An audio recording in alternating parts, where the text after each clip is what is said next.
গাড়ীটো মানে সেইটো গাড়ী চাইডতে ৰাখি থৈ দিছে,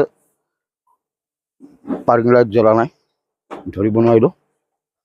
সেই পাছতে খুন্দা লাগি গ'ল। এইটো প্ৰায় আঢ়ৈটা 3টামান বাজিছে। তাৰপিছত গাড়ীটো খাৰা হৈ গ'ল, পুলিচ আহিছে, পুলিচে আহি এনেই গাড়ীবিলাক ছিগনেল দি আছে। ছিগনেল দি থকাত সেইটো গাড়ী আহি আছে, আহি থাকাত ছিগনেল মাৰিছে পুলিচে, কিমান খোৱামোৱাকৈ আহিছে যে মাৰি দিলে। পাছত এজন ঢুকাইছে।